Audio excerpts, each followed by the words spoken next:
علشان لما نقول لكم بلاش تتعرفوا على ناس من خلال ابلكيشنز التعارف الاونلاين زي تندر وغيرها، يبقى نسمع الكلام وما تدوش اي معلوماتكم الشخصيه لناس اونلاين انتوا ما تعرفوهاش وما شفتوهاش قبل كده. انت بتحكي قصتها وبتقول ان هي اتعرفت على شاب من خلال ابلكيشن تندر. بتقول ان هي عندها 28 سنه، عايشه لوحدها في بيتها وحاسه بوحده فظيعه جدا، وكان نفسها في شويه حب ولفلفه والكلام ده.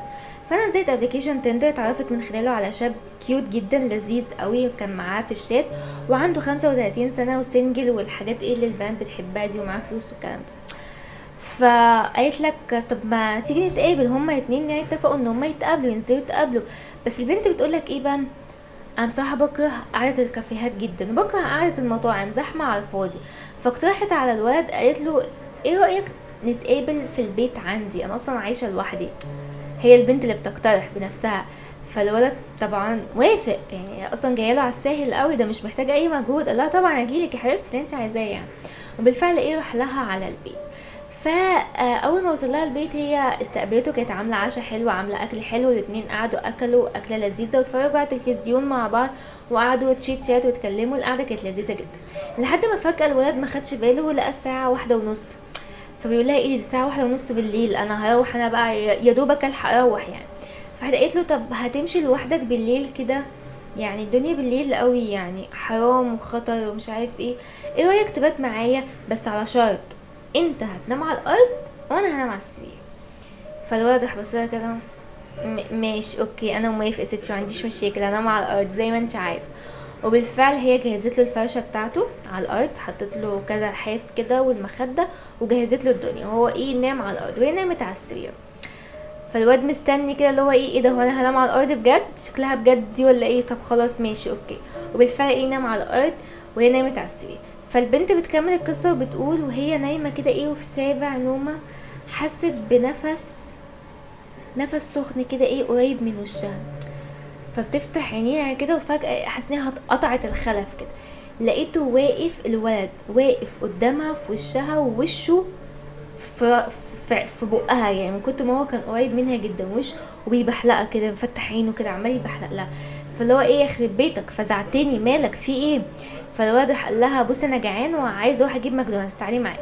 فقالت له ما في اكل في التلاجة. لا انا لازم اكل ماكدونالدز دلوقتي حالا، يلا بينا. وراح شدها من على السرير وهي لابسه بالبيجامه وهي لسه معمصه اصلا، شدها اللي هو سحلها كده على الارض، ما لحقتش حتى تقوم او تفوق او تستوعب ايه اللي بيحصل بالظبط. وراح طلعها بسرعه من البيت وركبها العربيه بتاعته. فالبنت بتقول له هو في ايه، انت خاطفني ولا ايه اللي انت بتعمله ده، ازاي تشدني بالدرجه دي اصلا، ازاي ايه اللي عايز تاكل ماكدونالدز الساعه 4 الفجر؟ فراح قال لها بصي انا ولا عايزه اكل ماكدونالدز ولا جعان اصلا، انا كنت عايزه اخرج من البيت المشؤوم بتاعك ده. فراحت قالت له ليه، في ايه اللي حصل؟ فراح قال لها انا وانا نايم على الارض وبتقلب ما جاليش نوم، فببص كده على السرير بتاعك وشفت عينين بني ادم تحت سريرك. فالبنت قالت له اكيد بتهيأ لك، انا اصلا عايشه لوحدي محدش عايش معايا. قال لها ما عشان كده، عشان عارف ان انت عايشه لوحدك فعرفت ان في حاجه مش مظبوطه، وكمان انا متاكد من اللي انا شفته، في بني ادم قاعد نايم تحت سريرك. فعشان كده انا اتحججت بحوار ماكدونالدز عشان اخرج انا وانتي من البيت ده باقل ضرر، اللي هو لو ناوي يعمل فينا حاجه فنلحق نهرب من البيت ده بسرعه.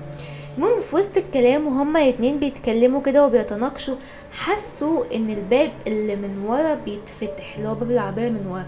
المهم الولد كان ذكي جدا، ما اداش حتى فرصه ان الباب بتاع عربيته يتفتح، وراح داس فرامل على طول، داس بنزين على طول، راح العربيه طايت بيهم حتى ما شافش قدامه، كان في باسكت زباله شاطه على طول قدامه، وقعد يجري بالعربيه.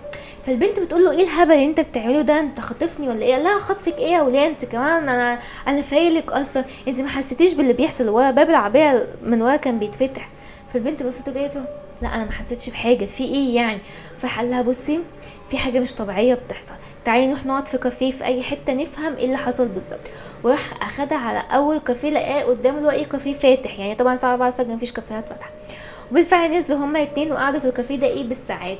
هي بتحاول تقنعه بان هو بيتهيأله، هو بيقول لها لا انا متاكد من اللي انا شفته، في بني ادم كان موجود، بني ادم تحت السرير، ودي مش حاجه عاديه. المهم فالولد قال لها ما تيجوا نسميهم بقى، حسن الولد بنت، تعالوا نسميهم مثلا، يعني بلاش نقول اساميهم الحقيقيه. فمثلا مثلا يعني ممكن نسمي البنت سامح مثلا، يلا ممكن نسمي الولد سامح، يلا اي حاجه جت كده، ايه اول اسامي جت في بالي يعني. المهم فهي بتحاول تقنعه ان هو بيتهيأله، وهو عمال يقول لها لا انا متاكد من اللي انا شفته. قال لها طب بس حل ظريف بسيط جدا، انا هتصل بالبوليس والبوليس يروح بيتك يفتش بيتك واحده واحده ويعرف اذا كان في شخص ولا انا متهيأ. فقالت له بوليس ايه يا حبيبي اللي تتصل بيه؟ افرض انت كان بيتهيأ لك، يعني تعمل عليا انا بلاغ كاذب وروح في داهيه، ما انت عارف لو طلع بلاغ كاذب او ما لقوش حاجه انا اللي هتضر، ده بيتي انا. بحلها يا ستي انا اللي هتصل باسمي وبرقمي انا، وانا هقول ان انا اللي مبلغ، فانت ما فيش اي حاجه عليكي. المهم سماح قالت له ايه لا انا ماليش دعوه بالكلام ده، انت شفت حاجه مش حقيقيه، انت شكلك شخص اساسا ايه مش طبيعي كده. فالمهم يا سامح قال لها على فكره انا ممكن امشي واسيبك وانت تروحي البيت، وايا كان الشخص اللي مستنيكي هناك ده بقى ايه يخلص عليكي يعني فيك ايا كان، مش مسؤوليتي، انا اصلا معرفكيش، بس انا عشان شخص شهم انا هفضل معاكي لحد ما احللك المشكله دي واعرف، عشان مش هسيبك، عشان لو سيبتك وحصل لك حاجه هعيش بذنبك طول عمري. وده ايه الكلام اللي قاله لها سامح. المهم فوسط جدال كبير قوي وصلوا في الاخر لحل. قال لها خلاص احنا هنرجع البيت بتاعك تاني نفتشه حته حته نشوف اذا كان في شخص ولا ما فيش، بس قبل ما نروح البيت احنا هنعدي على اي سوبر ماركت نجيب منه كام سكينه كده نأمن بيهم نفسنا. فسامحها بس قالت له ماشي، عشان بس ايه هخليك تعمل اللي في دماغك عشان اكد لك ان انت بتهيالك وان انت بس اللي شخص تعبان في دماغك وان ما فيش حد ولا حاجه.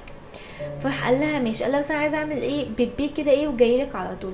ودخل بالفعل الكافيه، بس سامح كان ذكي، ولما دخل الكافيه راح طلب البوليس. هو حس ان سماح اصرارها الشديد على ان هما ما يبلغوش البوليس في حاجه غلط، وراح دخل بلغ البوليس 1 2 3 وراح بعت لهم لوكيشن البيت. وبعد كده راح خرج وخد سماح بعربيته ايه على البيت بتاعها. وبمجرد ما وصلوا البيت هما الاول عدوا على السوبر ماركت اشتروا له سكينتين كده ايه وروح على البيت. اول ما وصل البيت كان حظه حلو ان البوليس وصل معاه في نفس اللحظه. فسماح راحت بصت له كده وهي مخضوطه اللي انت عملته ده. راح قال لها بصي معلش سلامتي وسلامتك اهم 100 مره من يتعمل علينا بلاغ كاذب، ان يتعمل مش عارف ايه، البوليس يدخل يفتش احسن مش احنا اللي هنفتش. فسماح طبعا اتحطت قدام الامر الواقع وقالت له ماشي. فالبوليس بالفعل دخل فتش البيت واحده واحده حته حته، وبالفعل جيس وات اكتشفوا بوجود شخص عايش او موجود جوه في البيت بتاعها. قبضوا على الشخص ده وطلعوا قالوا لها هو انت ساكنه في البيت ده لوحدك؟ فسماحت بصت لهم وقالت لهم انا ساكنه في البيت ده لوحدي. فقالوا لها طب احنا لقينا ده الكائن ده جوه في البيت. فسماح طبعا اتخضت واترعبت، قالت لهم ايه ده مين ده انا معرفوش اصلا. فالمهم هم قبضوا على الشخص اللي هم لقوه في البيت بتاعها وخدوه معاهم اسم الشرطه. فقعدوا يحققوا معاه انت موجود في البيت ده ليه.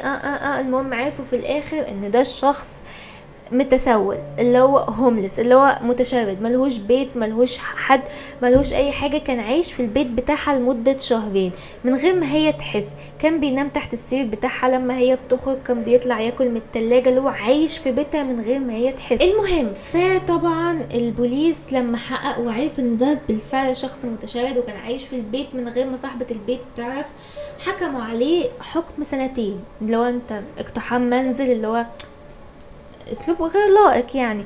فالشخص في المحكمة قال انا ندمان جدا بان انا عملت حاجة زي كده، وانا اطالب بان انا اشوف سماح بان انا عشان اعتذر لها وجه لوجه، لان انا لو سببت لها اي خوف او اي فزع او اي حاجة. نخلص كده ايه من الحكاية اللي هي من وجهة نظر سامح ومن وجهة نظر البوليس. نيجي بقى ايه سماح اللي هي اصلا بتحكي قصة. سماح هي اللي بتحكي قصة، فبتقول لنا ايه بقى سماح بتكمل القصه وبتقول ايه ان هي اللي عملت كل ده.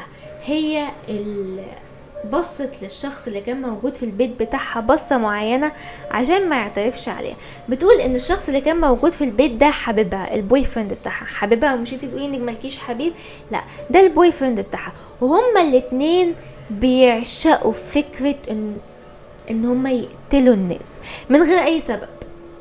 هما بيتلذذوا في عملية القتل، بيتلذذوا بطرق القتل والتعذيب، وكل مرة كانوا بيختاروا حاجة معينة.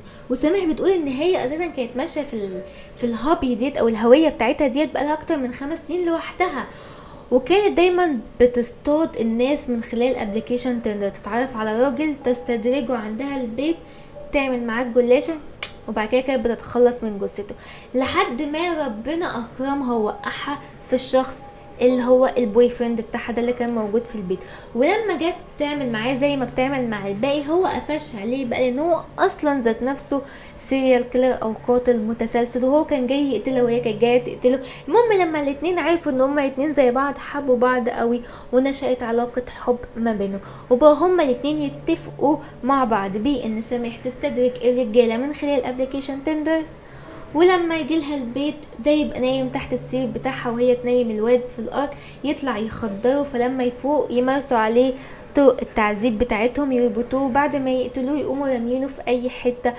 كانوا بيدفنوهم في الاماكن اللي هي الصحراء وكده، يعني ايه، ولا من شاف ولا من دري. وده اللي كان المصير اللي كان مستني سامح، بس سامح كان ذكي شويه وقفش الراجل اللي موجود تحت لان هو ما جالهوش نوم.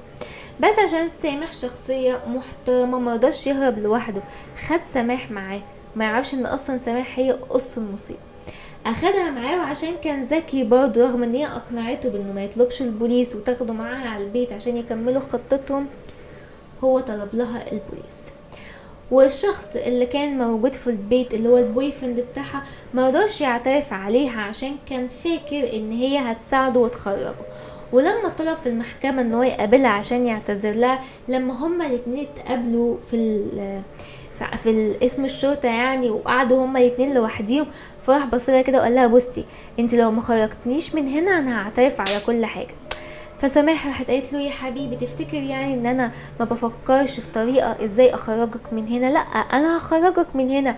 وراحت طلعت من شنطتها ان هي جايبه له عصير وجايبه له اكل ومروقه عليه احلى ترويق، وقالت له خد الاكل ده وانا ايه بتكتك لك كده في خطه، عيب عليك ده انا سماح وهخرجك من هنا عشان نكمل الخطه بتاعتنا وما تقلقش.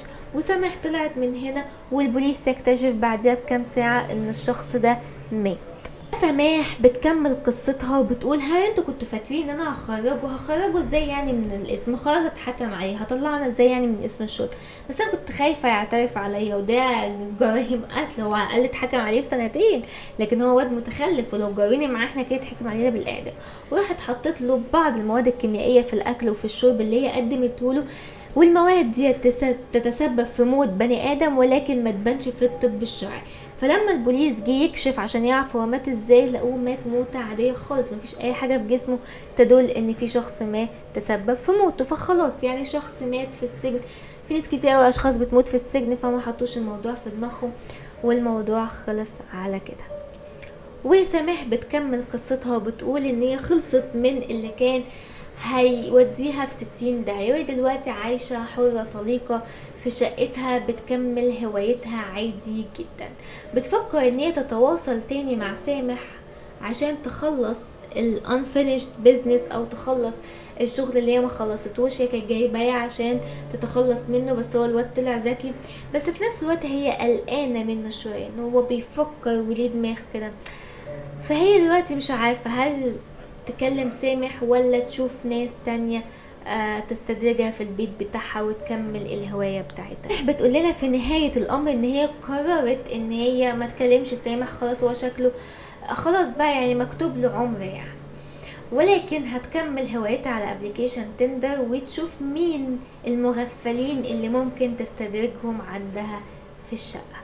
فلو انت بنزل الابليكيشن تندر وبتقابل عليه بنات وكده، لو صادف وقابلت بنت قالت لك طب ما تيجي البيت عندي بدل ما تروح لكافيه، احب انصحك واقول لك بلاش، لان هي لسه ما زالت حرة طليقة والله اعلم بتعمل ايه دلوقتي، فخلي بالكم. وبس كده يا جماعة، دي كانت قصة النهاردة، اتمنى تكون عجبتكم. كم واحد كان فاكر ان المشكلة تطلع في الولد مش في البنت؟ مش لازم يا جماعة، مش لازم دايما الولد هو اللي يطلع ابن 60 في 70. في بنات برضو بتبقى بنت 60 في 70، وفي بنات، وخاصة بقى البنات لما بتدخل في الشمال بتبقى بصوا يعني ايه، حاجة تانية خالص غير الرجالة. يعني بتجيب ليفل عالي، ليفل الوحش، ان هما بيبقوا اقل بكتير طبعا من الرجاله. يعني الرجاله في كتير منهم كده، بس لما الستات بتبقى كده بتبقى حاجه ايه صايعه جدا يعني، فخلوا بالكم. وبس كده يا جماعه، دي كانت قصه النهارده، اتمنى تكون عجبتكم. وطبعا ما تنسوش لو اي حد عنده قصه سواء من تاليفه، قصه قرأ في حته عايز نحكيها على اليوتيوب، ابعتها لي على الانستجرام. متنسوش تعملوا فولو على الانستجرام وعلى التيك توك لو حابين يعني، وتفعلوا الجرس هنا على اليوتيوب عشان انزل قصه جديده توصلكم. بس كده، باي باي.